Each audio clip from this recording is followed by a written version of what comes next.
Hello students.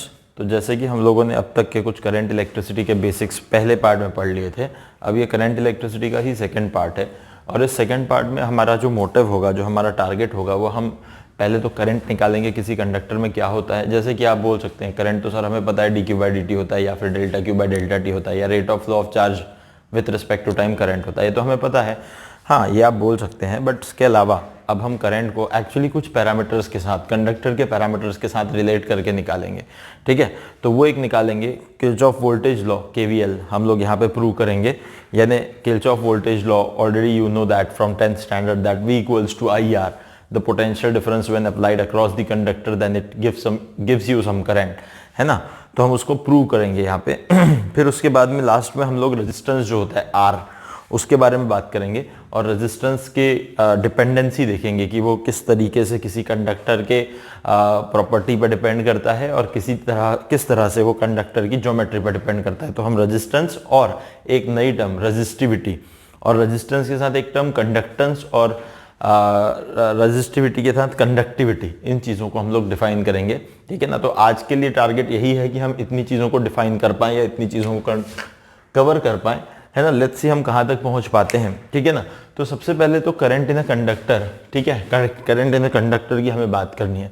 जैसे कि मैंने कल भी कहा था कि जो चार्जेस होते हैं, अगर हम किसी कंडक्टर को या किसी रॉड को ऐसे उठा लें, बस ऐसे उठा लें, किसी भी मेटल को उठा लें, तो उसमें चार्जेस का फ्लो तो है, बट वो कोई भी नेट डिस्प्लेसमेंट नहीं देता।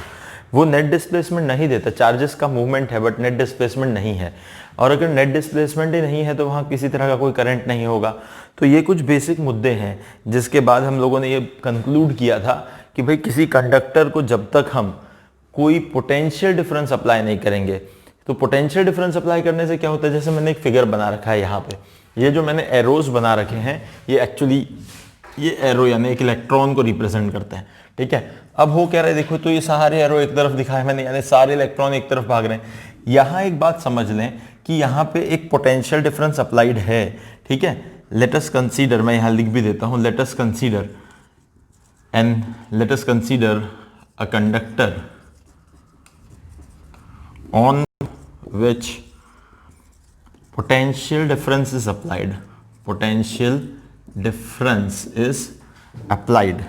अब आप लोग ऑलरेडी इलेक्ट्रोस्टैटिक्स में पढ़ चुके हैं कि अगर ये एक L लेंथ का कंडक्टर है, ठीक है, इसका area of cross section A है, ठीक है, this is area of cross section A, then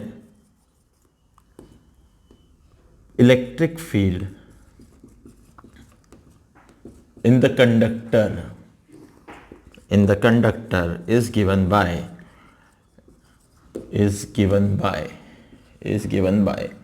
तो आपने समझ लें कि यहाँ पे पोटेंशियल डिफरेंस V लगाया, V इक्वल्स टू ED होता है, तो यहाँ पे हो जाएगा EL। सो ये जो पोटेंशियल डिफरेंस है, डेल्टा V लिख देता हूँ मैं, delta V equal to EL। So जो इलेक्ट्रिक फील्ड यहाँ सेट हो गई है, that will be equals to delta V by L। इतनी इलेक्ट्रिक फील्ड यहाँ सेट हो गई है। अब हमने ये कहा था जब ये इलेक्ट्रिक फील्ड आती है तो इलेक्ट्रॉन्स पे फोर्स लगाती है in the direction opposite to that of electric field. हम अब इलेक्ट्रॉन्स को जब यहाँ जाता हुआ दिखा चुके हैं तो हम बोल सकते हैं कि ये इलेक्ट्रिक फील्ड इस तरफ है और ये इलेक्ट्रिक फील्ड इन इलेक्ट्रॉन्स के ऊपर एक फोर्स लगा रही है, and that force is equal to E into e, force is equals to E into e, that is the force on electrons due to electric field. अब ऐसा है, due to this force electrons get accelerated, due to this force electrons get accelerated, therefore acceleration is equal to force upon m हो जाएगा, mass of electron। बहुत आसान सी चीज है भाई, acceleration of the electron will be force upon mass, force is equal to E by me। ठीक है, so finally this is the acceleration पर। अब आप बोलेंगे सर कल ही तो आपने कहा था कि भाई ये जो जा रहे हैं इलेक्ट्रॉन, इसी इफेक्ट को कहते हैं ड्रिफ्टिंग, और ड्रिफ्टिंग जो होती है, ड्रिफ्ट वेलोसिटी जो होती है वो एक कांस्टेंट वेलोसिटी होती है, 10⁻⁻⁴ मीटर पर सेकेंड के ऑर्डर की होती है। अच्छा, किसी किताब में 10⁻³ मीटर पर सेकेंड के ऑर्डर में भी लिखी हुई है। तो ठीक है, हम लोग अपनी जो स्टैंडर्ड वैल्यू मैंने काफ़ी सारे रेफरेंसेस में देखी, हम उसको लेके चलेंगे। बट अब आप लोग बोलेंगे कि सर ये कैसा हो गया, आपने तो बोला था कि वो कांस्टेंट वेलोसिटी वाला मोशन होता है। भाई आपने कल ही बताया था कि भाई चार्ज का मोशन दो तरीके से हम देखेंगे, एक तो यूनिफॉर्म वेलोसिटी वाला देखेंगे और एक तो एक्सेलरेटेड देखेंगे। तो यूनिफॉर्म वेलोसिटी वाले को हम करंट इलेक्ट्रिसिटी में पढ़ेंगे, आपने कल ही बताया। तो मैं मना नहीं कर रहा हूँ, मैं बोल रहा हूँ ये एक्सेलरेटेड मोशन जो आपको दिख रहा है होता क्या है पता है क्या? वो जो हम लोगों ने ड्रिफ्ट वेलोसिटी की वैल्यू निकाली है 10⁻⁴ मीटर पर सेकेंड, होता क्या है कि यहाँ पे चार्ज था, ये भागना शुरू किया, सामने एक और मिल गया कोई दूसरा अपोज करने वाला, जाके उससे टक्कर हो गई। तो यहाँ वेलोसिटी कुछ थी, जाए कि उसकी वेलोसिटी बढ़ी, यहाँ जाके तुरंत टक्कर होते ही जीरो हो गई। फिर वहां से फिर किसी ने खींचा तो उधर भागा, फिर उधर जाते हुए वेलोसिटी बढ़ी, टक्कर होते ही जीरो हो गई। फिर वहां जीरो हुई तो फिर किसी ने खींचा, फिर उधर भागा। तो ये रैंडमनेस चल रहा है। अब हो क्या रहा है कि ये जीरो से Vmax तक जाना, फिर जीरो हो जाना, फिर Vmax तक जाना, जीरो हो जाना, Vmax तक जाना, जीरो हो जाना। इसका जो एवरेज वैल्यू है वो कांस्टेंट है, इसका जो एवरेज वैल्यू है वो कांस्टेंट है। और हम जो ड्रिफ्ट वेलोसिटी कहते हैं किसी भी चार्ज की, हम वो एवरेज वेलोसिटी कहते हैं। तो एवरेज वेलोसिटी कांस्टेंट है, मैंने कल भी यही कहा था, आज भी मैं यही कह रहा हूं। तो average velocity is constant, this is the accelerated part. But अब हम इससे जो निकालेंगे ड्रिफ्ट वेलोसिटी, वो एक एवरेज वेलोसिटी होगी जो कि कांस्टेंट वैल्यू है। अब यहां से आगे आप अगर देख सकें तो ये एक्सेलरेट हो गया भाई, E/me से एक्सेलरेट हो गया, ठीक है। अब इस बात को हम यहां पे अभी रहने देते हैं कि एक्सेलरेशन आ गया, इलेक्ट्रिक फील्ड आ गई, ठीक है। हमें बेसिकली करंट डिफाइन करना है, हमें इसके अंदर का करंट डिफाइन करना है, ठीक है। सो फॉर दैट हमें कुछ तो भी चीजों को डिफाइन करना पड़ेगा, कुछ नए पैरामीटर्स को डिफाइन करना पड़ेगा। तो मैं क्या करता हूं, यहां पे कुछ ले लेता हूं चीजें। Let Vd be the drift velocity, Vd be the drift velocity of electrons in the conductor, conductor के अंदर जो इलेक्ट्रॉन्स हैं उसके लिए जो वेलोसिटी है उसे हम ड्रिफ्ट वेलोसिटी कह देते हैं। तो दिस इज Vd। एक चीज और डिफाइन करूंगा मैं, n is nothing but number of charges पर यूनिट वॉल्यूम। मैंने क्या कहा है, नंबर ऑफ चार्जेस पर यूनिट वॉल्यूम। नंबर है ये, number, this is not charge, this is just a number. कि भाई बोल सकते हैं कि इसके एक यूनिट वॉल्यूम में 100 इलेक्ट्रॉन्स हैं, 100 है, 100, ये 100 नंबर n से डिफाइन हो रहा है। और बोलेंगे इन सारे इलेक्ट्रॉन का चार्ज क्या है, तो एक इलेक्ट्रॉन का चार्ज E है, तो 100 का कितना हो जाएगा, 100E, 100E हो जाएगा। तो this is just number, okay. और मैं कह दूंगा A be the area of cross section, area of cross section of the conductor, area of cross section of the conductor। और फिर इसके बाद E is charge on each electron, charge on each electron। and एक चीज और जो कि सबसे इंपॉर्टेंट है इस चैप्टर की, I be the current in the conductor, current in the conductor, ठीक है। अब मैंने ये सारे पैरामीटर्स तो डिफाइन कर दिए। जब हमने सारे पैरामीटर्स डिफाइन कर दिए हैं तो मैंने शुरू से कहा है, जब भी अब आप करंट को देखेंगे तो करंट को किसी क्रॉस सेक्शन एरिया से क्रॉस होता हुआ देखेंगे। क्रॉस सेक्शन एरिया के लिए अगर हम बात करेंगे तो अब हम क्या करते हैं, यहाँ पे एक अपना कंडक्टर फिर से बना लेते हैं और इस कंडक्टर में हम लोग कोशिश करेंगे कि अब हम इस करंट को डिफाइन कर सकें या करंट की वैल्यू को डिराइव कर सकें। सबसे पहले मैं एक क्रॉस सेक्शन आपको यहाँ पे दिखा देता हूँ। ये जो क्रॉस सेक्शन हम बना रहे हैं, इस क्रॉस सेक्शन में से ही जाने वाले, इस क्रॉस सेक्शन की मैं कुछ विड्थ भी दूंगा, ठीक है, क्योंकि मुझे वॉल्यूम भी लिखना होगा, ठीक है ना। तो यहां से कुछ जाने वाले इलेक्ट्रॉन्स या नंबर ऑफ चार्जेस की मैं बात कर रहा हूं, ठीक है ना। अब ये पर यूनिट वॉल्यूम, n भी द नंबर ऑफ चार्जेस पर यूनिट वॉल्यूम हमने लिया है। अब हमें क्या करना है कि यहाँ पे लेट अस से कि इसका जो विड्थ है वो dx विड्थ है, इस कंडक्टर का टोटल लेंथ L है, इस कंडक्टर का area of cross section A है, ठीक है। यहां से इलेक्ट्रॉन्स उस तरफ जा रहे हैं। So current in the conductor जो अब तक हमें डेफिनेशन पता है, I is equals to dq/dt, हमें अब तक तो यही पता है। अब हमें इस dq बाई dt को इन सारे पैरामीटर्स के साथ देखना है, साथ मिला के अरेंज करके देखना है. So ultimately what is dq? Now dq is the amount of charge, dq is the amount of charge crossing the area in time dt. Amount of charge crossing the area in time dt. अब ये जो छोटा सा area है उसका अगर हम volume देखें तो यहां पे अगर हम देखें तो dq इज n यानी नंबर ऑफ चार्जेस पर यूनिट वॉल्यूम इनटू उस छोटे से क्रॉस सेक्शन का वॉल्यूम यानी a इंटू dx. देखो जरा कुछ समझ में आता है क्या? मैंने क्या लिखा है? NA dx. What it means? NA dx. ये NADX का मतलब क्या हो गया? N is number of charges पर unit volume into volume. This will give you number of charges crossing the volume. कौन सा वाला वॉल्यूम? तो ये छोटा वाला वॉल्यूम. ठीक है, ये छोटा वाला volume.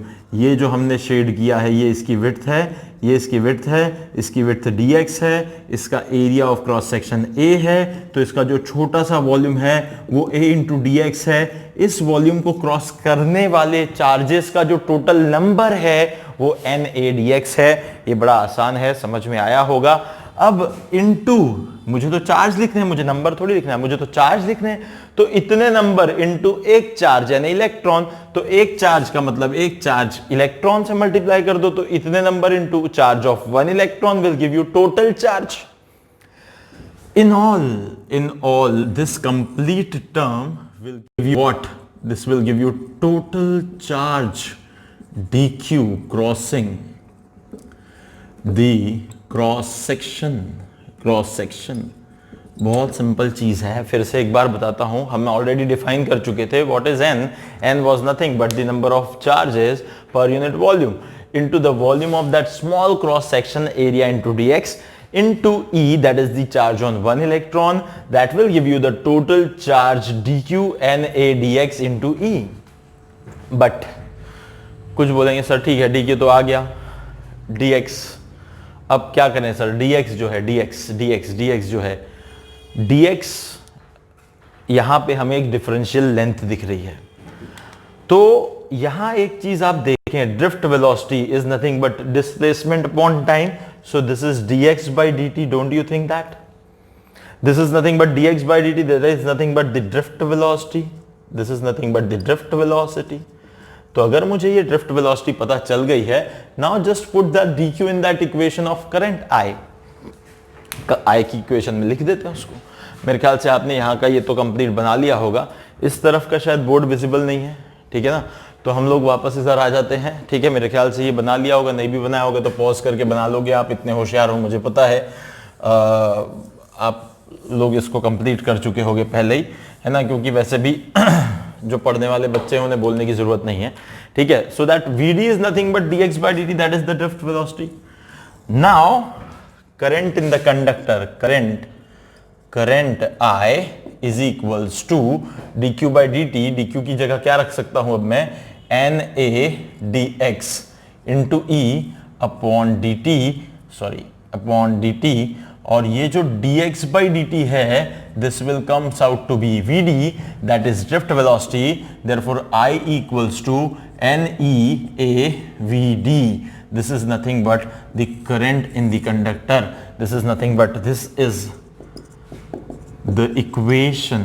This is the equation of current.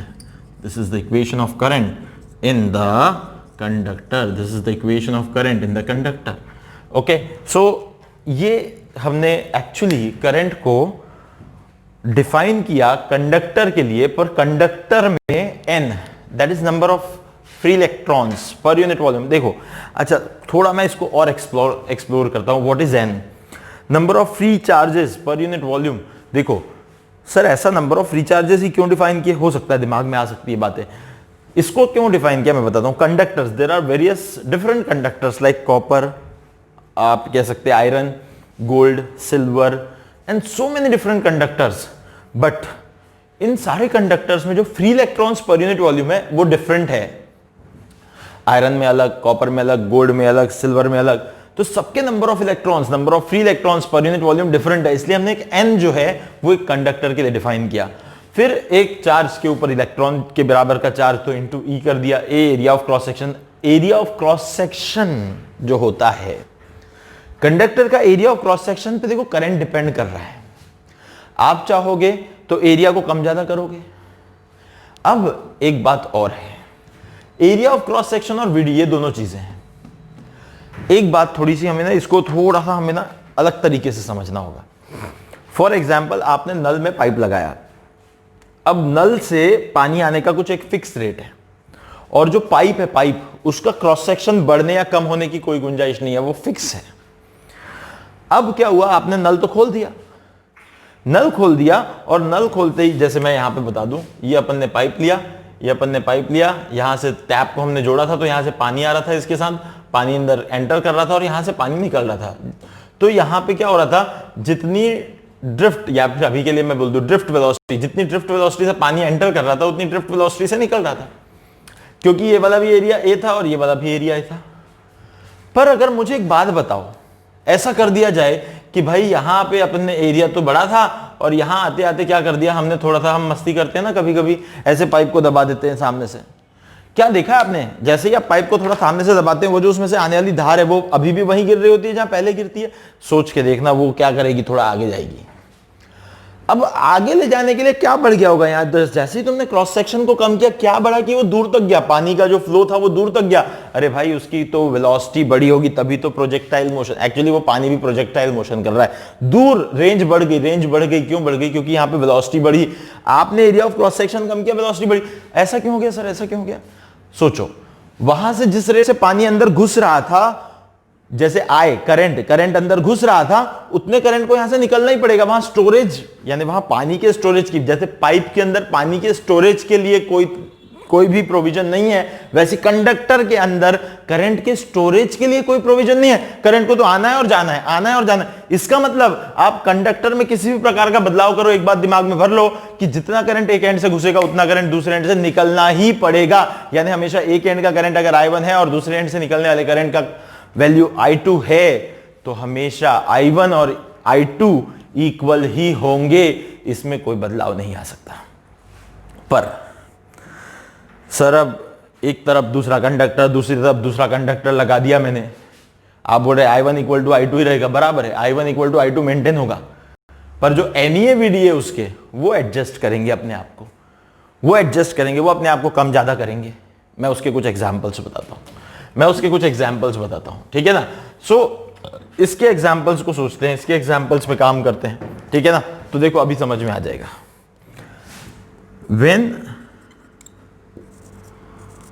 when we use conductor of different cross section,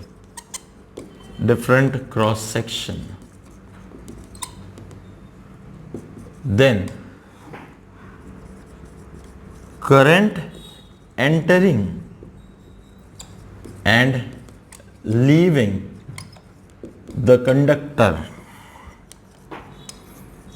will be same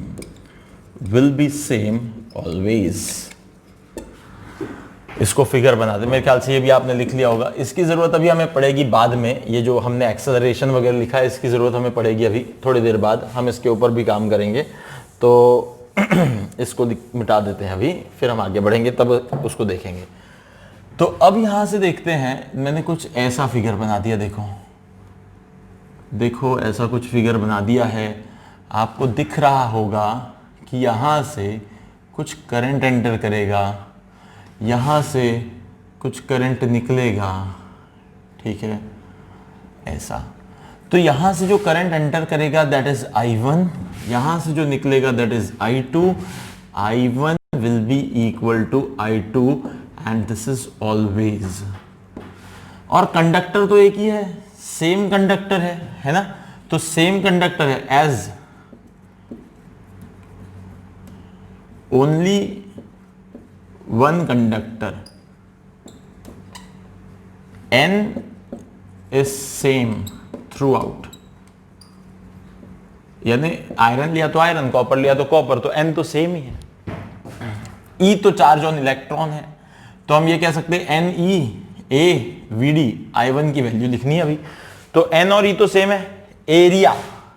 area of cross section इधर का A1 है, एरिया ऑफ क्रॉस सेक्शन इधर का A2 है, so this will be A1। तो definitely A1 के change को balance करने के लिए ड्रिफ्ट वेलोसिटी को चेंज होना पड़ेगा। जैसे मैंने बताया था, आपने क्रॉस सेक्शन दबाया, जैसे ही कम किया तो वेलोसिटी बढ़ गई, क्रॉस सेक्शन कम किया वेलोसिटी बढ़ गई, क्रॉस सेक्शन बढ़ाया वेलोसिटी कम हो गई।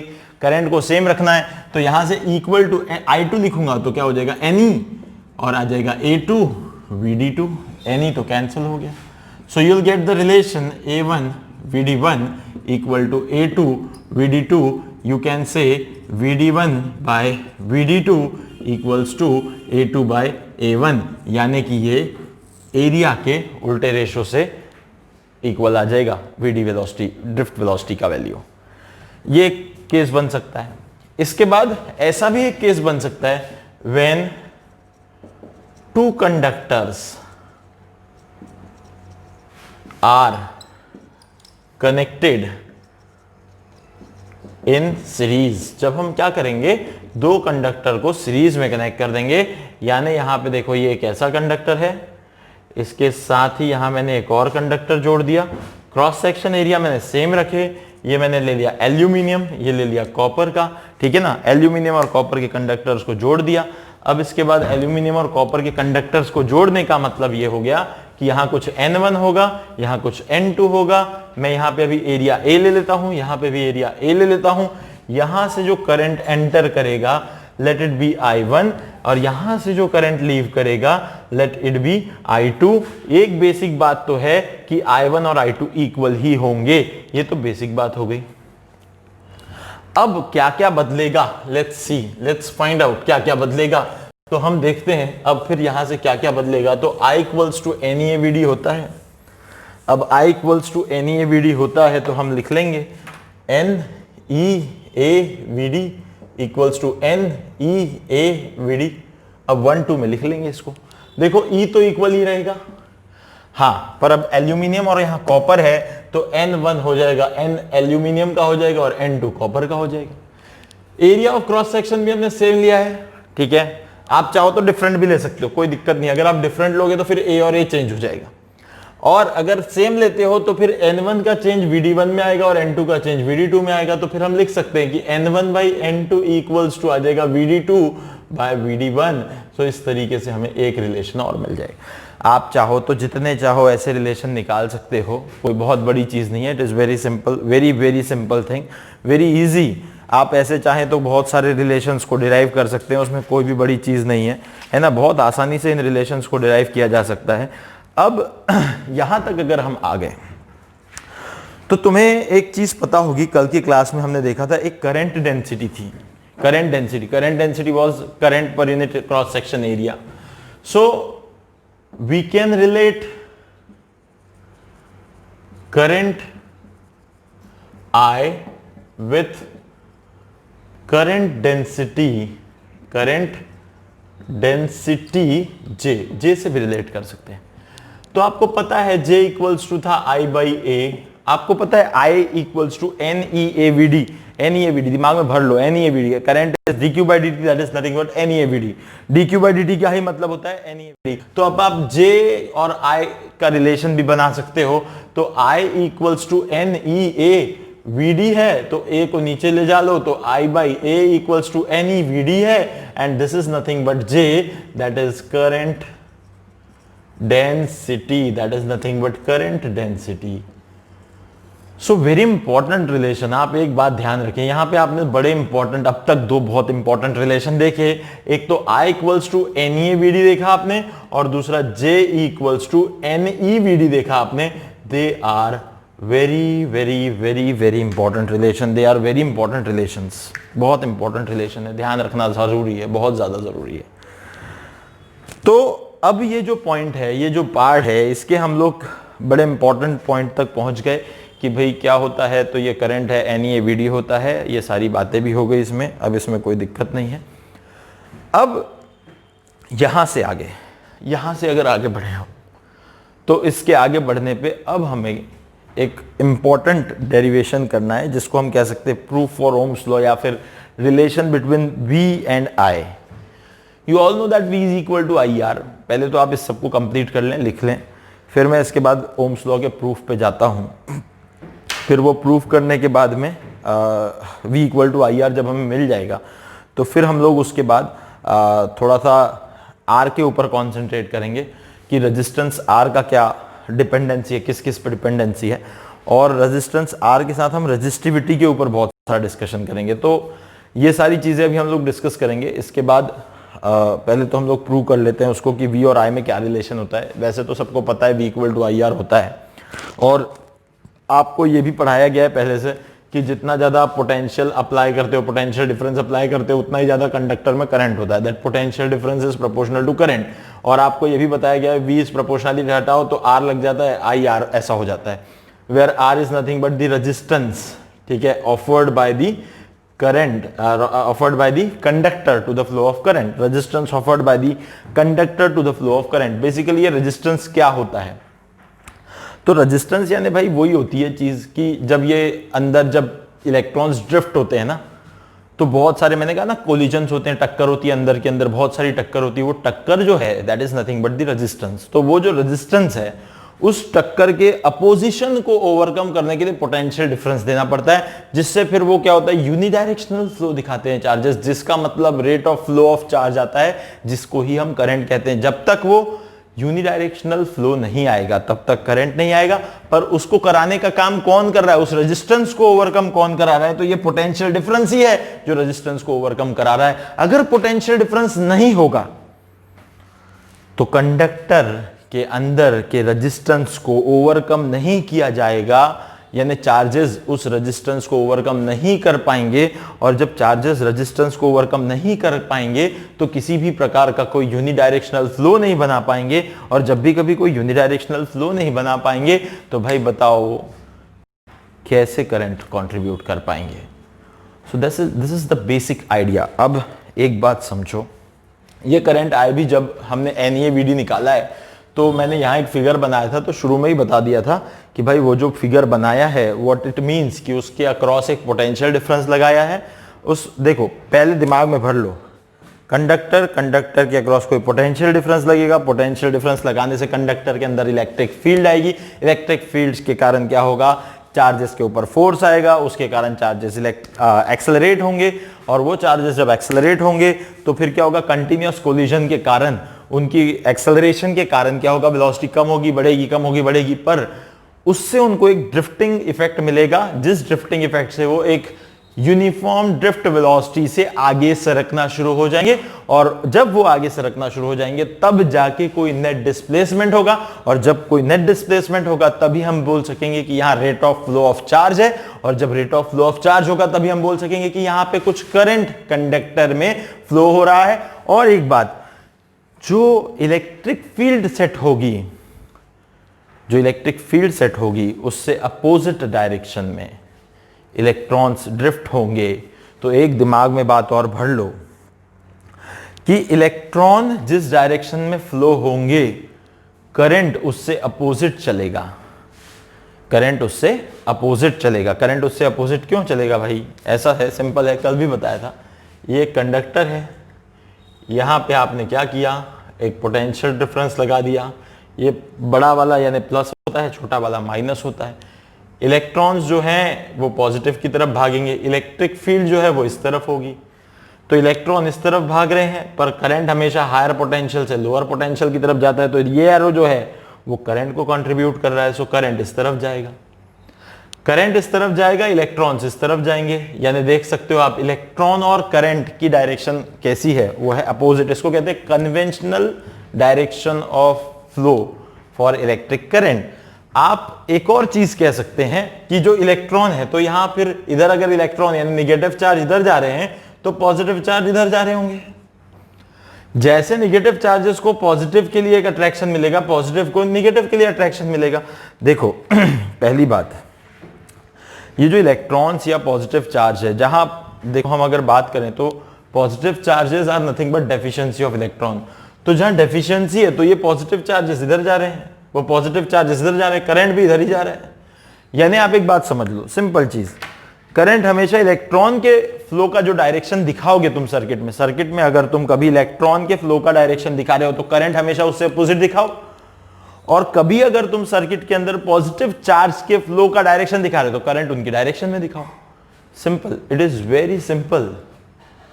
The direction of flow of current is opposite to the direction of flow of electron, or you can say it is in the direction of flow of positive charges। ठीक है ना, तो ये एक बड़ी सिंपल सी बात हो गई, बड़ी इजी सी बात हो गई। इसको लेके अब हम आगे बढ़ते हैं, मेरे ख्याल से ये आप सबने लिख लिया होगा। ठीक है ना, अब जो मेन मुद्दा है, जो सबसे इंपॉर्टेंट चीज है, दैट इज रिलेशन बिटवीन। और एक बात मैं बता दूं, थोड़ा सा हमें ना इस चैप्टर में अभी शुरुआत में हम थोड़े न्यूमेरिकल्स नहीं कर रहे, कम कर रहे, ये कह सकते हैं, है ना। उसका रीजन ये है कि शुरुआत में किसी भी चैप्टर में हमें ना उस चैप्टर का बेस बनाना होता है, उसके लिए ग्राउंड तैयार करना होता है। जब हम उसका ग्राउंड तैयार कर लेते हैं फिर उसके बाद काफी सारे न्यूमेरिकल्स हम उसमें कर सकते हैं। हालांकि इस चैप्टर में भी 2-3 चीजें हैं जिनके मैं न्यूमेरिकल्स करा सकता हूं, पर मुझे अभी पहले तो रेजिस्टेंस तक पहुंचना है, और रेजिस्टेंस की डिपेंडेंसी शो करनी है वेरियस पैरामीटर्स पे। जब मैं ये 2 बातें बता चुका होऊंगा तब हम खुल के बहुत सारे न्यूमेरिकल्स करेंगे, और फिर उसके बाद बहुत सारे न्यूमेरिकल्स जब करेंगे तो फिर तो वो न्यूमेरिकल्स ही चलते रहेंगे क्लास में। तो पहले हम क्या करते हैं, पहले इसके ग्राउंड तैयार करते हैं। ठीक है ना, तो अब जो मेन मुद्दा है इसके आगे, अब वो आता है relation between potential difference delta V and current I in the conductor. Relation between potential difference delta V and current I in the conductor। ठीक है। अब यहां से आगे अब अगर हम बढ़े तो सबसे पहले कुछ बातें समझ लें। Let us consider a conductor of uniform cross section A and length L। ठीक है, let delta V be the potential difference applied across the conductor, potential difference delta V applied across the conductor, due to which E is the electric field inside the conductor, electric field inside the conductor. अब इसके अंदर जो electric field आ गई वो आ गई inside the conductor. तो delta V equals to E into L which gives you electric field equals to delta V by L। So this is again very important relation for us. पिछले बारी मैंने इसका कुछ और आगे का भी निकाल दिया था, तो यहां पे मैं वही चीज बता दूंगा। Due to this electric field electrons will experience a force F is equal to E into E is equal to E into delta V by L. Due to this force, electrons will accelerate. Therefore, A equals to F upon me. A equals to F is equal to E delta V by L into me. This is the acceleration. अब यहां तक तो हमने सारा मुद्दा देख लिया, ठीक है। हम इसको इक्वेशंस देते चले जा रहे हैं, कहीं आगे यूज होगी तो अब हम इक्वेशन नंबर 1 2 कह देंगे। यहां तक तो सारी पिक्चर क्लियर है। अब यहां से आगे, but electrons inside the conductor always moves in random path। ये तो हमेशा भाई रैंडम चलते हैं, और रैंडम चलते हैं तो मैंने बताया भी था कल कैसे, ये एक रैंडमनेस हो गई इसकी। तो इसको ही अगर हम दिखाएं आगे तो ये कुछ ऐसे दिख जाएगा, ठीक है, ये कुछ ऐसे दिख जाएगा, ये डॉटेड लाइन यानी सरका हुआ है, ठीक है ना। तो यहां से ये जो चल रहे हैं, this is by drift velocity. ये जो चल रहे हैं, ये चलने के लिए जो वेलोसिटी है, दिस इज ड्रिफ्ट वेलोसिटी, ठीक है। सो ये ड्रिफ्ट वेलोसिटी से सरक रहे हैं, ठीक है, बट ये एवरेज वेलोसिटी है। तो ड्रिफ्ट वेलोसिटी एवरेज वेलोसिटी से सरक रहे हैं। अब क्या हो गया, जब ये नेट डिस्प्लेसमेंट कुछ कर रहे हैं, ठीक है, तो वो जो नेट डिस्प्लेसमेंट है उसके बारे में हम बात करें तो वो नेट डिस्प्लेसमेंट क्या है मैं बताता हूं, ठीक है। तो यहां पे एक बात को हम डिफाइन करेंगे, the displacement between two successive collision is known as free path, is known as free path, ठीक है। The displacement between two successive collision is known as free path, and the average of this displacement is known as mean free path. इसको कहते हैं mean free path, represented by lambda. तो सारे दो successive collision के बीच का जो average displacement, average mean ले लेंगे सबका, जैसे एक का लैम्बडा 1, एक का लैम्बडा 2, एक का लैम्बडा 3, लैम्बडा 4, लैम्बडा 5, लैम्बडा 6, इनका सबका मीन लिया तो that is mean free path, that is lambda. क्योंकि ड्रिफ्ट वेलोसिटी अपने आप में एक एवरेज है, तो वो देखो कोई भी velocity is displacement upon time, so average velocity is average displacement upon average time, हाँ या ना। तो अब यहां पे ये है मीन फ्री पाथ यानी average displacement. Also the time interval between two successive collision is relaxation time, that is tau, is relaxation time, that is tau. अच्छा हाँ, एक बात और मैं बताना चाहता हूँ, थोड़ा सा इस बात पे फोकस करना। हालांकि क्या होता है, देखो हम लोग पढ़ाते पढ़ाते बहुत सारी चीज़ें बताते हैं, बट होता है कभी कभी 1-8% चीज़ें छूट जाती हैं। पर जब हम कोई चीज़ पढ़ाते हैं तो उस समय स्टूडेंट्स जो होते हैं ना, उनको अपनी एंड से ये बात करनी चाहिए कि भाई हम पूछ लें कि सर ये ऐसे कैसे हो गया या ये बात कैसे हो गई। कहीं ना कहीं ऐसी चीज़ें आती हैं जो आप पूछ सकते हैं। एक बात मुझे बतानी थी, मैंने कहा था कि जो रेंडमनेस है, इसकी जो स्पीड है, रेंडमनेस की स्पीड 10⁻⁶ मीटर पर सेकेंड से वो रेंडमनेस जो है उसमें वो चल रहा है, उसकी जो स्पीड है दैट इज 10⁻⁶ मीटर पर सेकेंड। पर बिना पोटेंशियल डिफरेंस अप्लाई किए रेंडमनेस तो थी, यानी कोई भी कंडक्टर उठाते हो, फॉर एग्जांपल ये एक आयरन की रॉड है, तो इसके अंदर वो रेंडमनेस वाली स्पीड है, वो इलेक्ट्रॉन्स भाग रहा है 10⁻⁶ मीटर पर सेकेंड भाग रहा है। नेट डिस्प्लेसमेंट नहीं है पर भाग तो रहा है, हाँ बिल्कुल है। अब किसी ने मुझसे ये पूछा ही नहीं कि सर ये रैंडमनेस वाली स्पीड क्यों आ गई। भाई वो जो रैंडमनेस वाली स्पीड है 10⁻⁶ मीटर पर सेकेंड, कल के लेक्चर के नोट्स बनाए होंगे तो वहां एक बात जोड़ो, that speed is because of the thermal energy या फिर because of the temperature.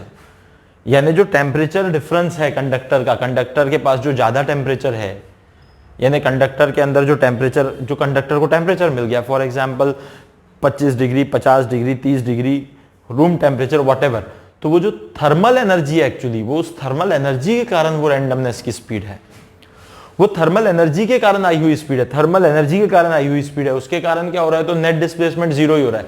But उसका रीजन, उस स्पीड के आने का रीजन है दी टेम्परेचर, जो एक्स्ट्रा थर्मल एनर्जी उसके पास है, कंडक्टर के पास, उसके कारण है। जैसे हमने कहीं भी रूम पे रख दिया, जैसे फॉर एग्जांपल बाहर रखा था कोई कंडक्टर, उसके 20 डिग्री सेल्सियस पे रूम में रखा था, बाहर के रूम में 20 डिग्री सेल्सियस था, वहां पे कुछ उसके पास रैंडमनेस की स्पीड थी। फिर आपने यहाँ लिया, यहाँ 30 डिग्री टेम्परेचर है, तो यहाँ रैंडमनेस की स्पीड थोड़ी बढ़ गई। बट फिर वही बात आती है कि हमने लिया 10⁻⁶, अपन ने तो सर कांस्टेंट लिया, तो अपन ने नॉर्मल रूम टेम्परेचर की बात की। हाँ, अगर आप उसके टेम्परेचर को बहुत ज्यादा बढ़ाओगे, 100-200 डिग्री तक बढ़ाओगे, तो definitely it will change. But one more thing, चीजें उतनी ज्यादा नहीं बढ़ेंगी क्योंकि वो ऑलरेडी 10⁶ में है।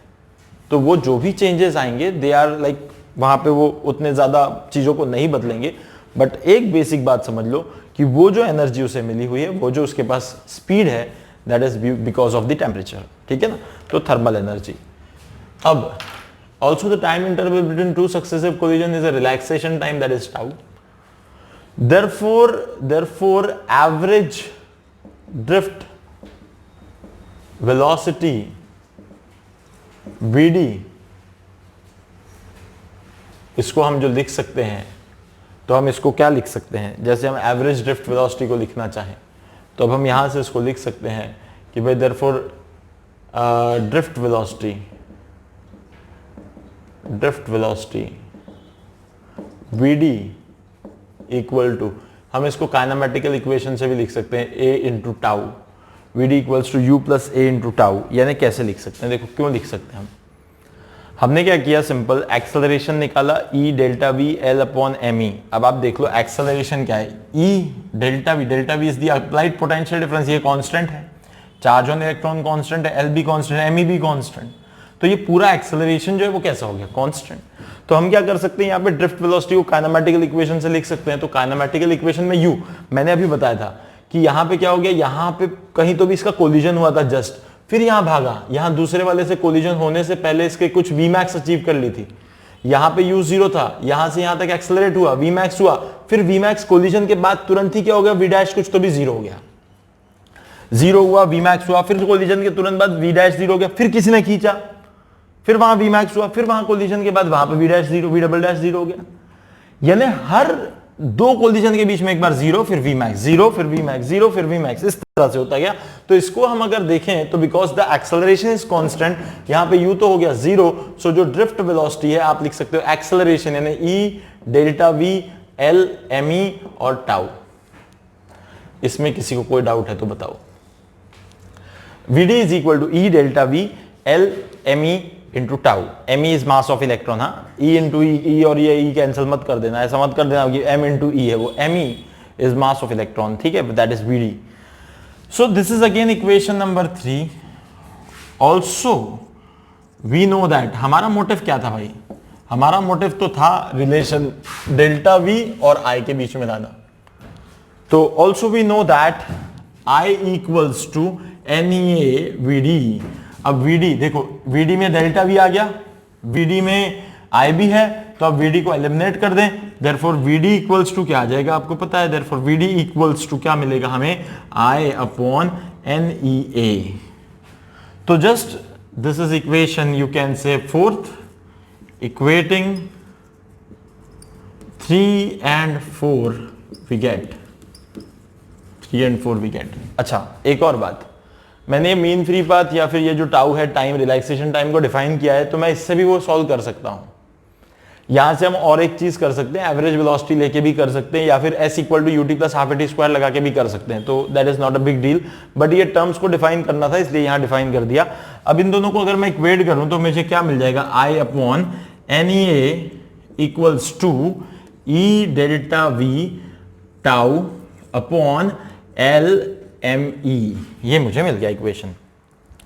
अब थोड़ा इस तरफ से फिर से यूज करते हैं, ये सब लिख लिया होगा आपने। अब नेक्स्ट है, हमें इसको थोड़ा अरेंज करना होगा, हमें थोड़ा इसको थोड़ा सा उसको अपने स्टैंडर्ड फॉर्म में लाना होगा। तो बस वहां से हम जैसे उसको स्टैंडर्ड फॉर्म में अरेंज करेंगे, वो बाकी सारी चीजें हमारी सॉर्ट आउट हो जाएंगी। अब मैं क्या करूंगा, ये डेल्टा V को एक साइड रखूंगा और बाकी सब चीजें I के साथ भेज दूंगा। तो यहां से मुझे क्या मिल जाएगा, डेल्टा V इक्वल्स टू, आप देखेंगे तो यहाँ पे चला जाएगा एल एम ई, ठीक है, और साथ ही साथ जो है नीचे क्या आ जाएगा, अपन देख सकते हैं एल एम ई इधर चला गया, आई मैं बाद में लिख दूंगा बाहर अलग से, ठीक है ना, आई को अलग से लिखता हूँ, ठीक है ना, और क्या आ जाएगा देखो जरा, एल एम ई इधर चला गया और ई टाउ इधर चला गया, यानी एन ई का स्क्वायर आ जाएगा, एक और है इसलिए, और टाउ ए ऐसा आ जाएगा। तो ये L M E upon N E square tau A into I, इसको थोड़ा सा मैं और अरेंज करूंगा, delta V equals to M E upon N E square tau, और इसको मैं ऐसा लिखूंगा एल बाई ए, और एक और आई को भी बाहर रख दूंगा, या फिर अभी के लिए ऐसा ना लिख के थोड़ा साथ में लिख देता हूं, चलो एल और ए, ठीक है, ऐसा लिख देता हूं, और ये आई। सो यहां से आपको एक चीज समझ में आती होगी, in this equation delta V is proportional to I as M E L N E tau and a are constants for a particular conductor, at constant temperature, for a particular conductor at constant temperature भाई देखो मैंने क्यों बोला, इसलिए बोला क्योंकि temperature को change करोगे तो वो जो रिलैक्सेशन टाइम है, देखो दो सक्सेसिव कोलिजन के बीच का समय जो था दैट वाज टाउ, जैसे ही आपने टेम्परेचर बढ़ाया इनको ज्यादा थर्मल एनर्जी में और फास्ट भागेंगे, तो रिलैक्सेशन टाइम जो था वो बढ़ेगा या कम होगा, सोच के रखना, बाद में बात करेंगे। जैसे आपने टेम्परेचर बढ़ाया तो रिलैक्सेशन टाइम पे क्या फर्क पड़ेगा, ये अगला हमारा इंपॉर्टेंट एस्पेक्ट है, उस पर बात करेंगे थोड़ी देर बाद, तब तक सोच के रखना। So this are all constant terms, so we can say delta V is proportional to I, and this delta V proportional to I is nothing but Ohm's law. This is nothing but Ohm's law. ये सब लिख लिया होगा, शायद आपने लिख लिया होगा, मैं इसे मिटा देता हूं। This is nothing but Ohm's law. अब मैं यहाँ Ohm's law के स्टेटमेंट को भी लिख देता हूं। क्या होता था, अभी तक तुमने क्या किया था, पहले ना Ohm's law का स्टेटमेंट पढ़ा था, उसके बाद ये इक्वेशन लिखी थी, उसके बाद delta V equal to I R लिख दिया था। अब हम थोड़ा उल्टा जा रहे हैं, अब हम थोड़ा उल्टा जा रहे हैं, एक्चुअली उल्टा नहीं, अब हम सीधा जा रहे हैं, जो तुम जाते थे वो उल्टा था, अब हम सीधा जा रहे हैं, सीधा इसलिए जा रहे हैं मैं कह रहा हूं क्योंकि अब हम एक्चुअली ओम्स लॉ को पहले डिराइव कर रहे हैं, फिर उसके स्टेटमेंट पे जा रहे हैं, और एक्चुअली अब हम रेजिस्टेंस, बेसिकली रेजिस्टेंस के बारे में जो है इसमें बहुत सारा डिटेल समझेंगे। रेजिस्टेंस बेसिकली होता क्या है, यहां हमें समझ में आएगा इस इक्वेशन से कि एक्चुअली रेजिस्टेंस क्या है ना। तो अब हम क्या करेंगे, सबसे पहले तो जैसे हमने यहां तक के प्रूव कर लिया, delta V is equal to M E L upon N E square tau A into I, ठीक है। अब मैं सबसे पहले इसको यहां से, जैसे मैं कह रहा हूं कि delta V is proportional to I Ohm's law, सबसे पहले हम लोग क्या करते हैं, हम ओम्स लॉ के स्टेटमेंट को लिखते हैं, ठीक है। तो जो स्टेटमेंट है ओम्स लॉ का वो क्या कहता है भाई, वो कहता है कि when potential difference is applied to the conductor, the current potential difference delta V लिख दूंगा यहाँ पे, is applied to the conductor, then the current I is directly proportional to the applied potential difference, delta V। therefore हम कह सकते हैं delta V is proportional to I, therefore delta V equals to I into R। so this equation, let us say this is 5, this is 6, from equation number 5 and 6 we can say that resistance, अब आप compare करो इन दोनों को, तो resistance R is given by, R is equal to resistance, मैं यहां लिखता हूं थोड़ा सा, resistance R equals to, R यहां लिखते हैं थोड़ा, R इज गिवन बाय, तो यहां पे अगर हम देखें तो अब रेजिस्टेंस का क्या फॉर्मूला बन के आता है, देखो जरा, R इज इक्वल्स टू बनता है यहां से MEL, थोड़ा इसको नीचे लिख लेता हूं मैं, R equals to MEL upon NE square tau A, basically this is resistance. अब थोड़ा इसको ना और ज्यादा एक्सप्लोर करते हैं हम। This is resistance. What is resistance? Actually, it is opposition to the flow of electric current. It is opposition to the flow of electric current. Electric current को जो रोकता है, जो चलने नहीं देता, जो अपोज करता है, that is resistance. यहाँ अब मुझे थोड़ी सी चीज़ों को एक्सप्लेन करता हूँ मैं, थोड़ी सी चीज़ों को डिफाइन करता हूँ मैं, कह दूँ तो ये M, this is mass of electron, E is, I can say E is charge on electron, and मैं इनको एक तरफ क्लब कर देता हूँ, and they are universal constants, at least they are constant for our planets, they are constant, ठीक है ना, वो तो हमेशा सेम रहेंगे, they are constant for planet, our planet, हमारे लिए तो mass of electron वही है और charge on electron भी वही है।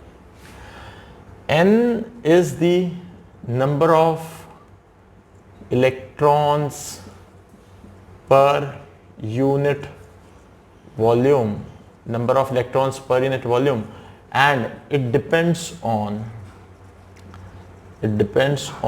the conductor. कौन सा कंडक्टर है भाई, कॉपर है या फिर आयरन है या गोल्ड है, सिल्वर है, whatever, it depends on the conductor. L is the length of conductor, length of conductor, तो कंडक्टर की लेंथ यानी दैट इज, मैं कह सकता हूं that is geometry of conductor, ठीक है। यहां से अगर मैं जाऊं तो A is again I can say area of conductor, और जो एरिया है that is also geometry of conductor, यानी रेजिस्टेंस के अंदर आप देख सकते हो यहाँ पे लेंथ और ये जो एरिया वाली चीज है, they are nothing but geometry पे डिपेंड करने वाली चीजें हैं। ये मास और चार्ज जो है वो तो सबके लिए फिक्स है, एक ही बात है। N जो है ये मटेरियल पे डिपेंड करता है, it depends on the conductor material, you can से मटेरियल पे डिपेंड करता है। And tau it depends on temperature but constant for particular material at particular temperature. It is constant for particular material at particular temperature.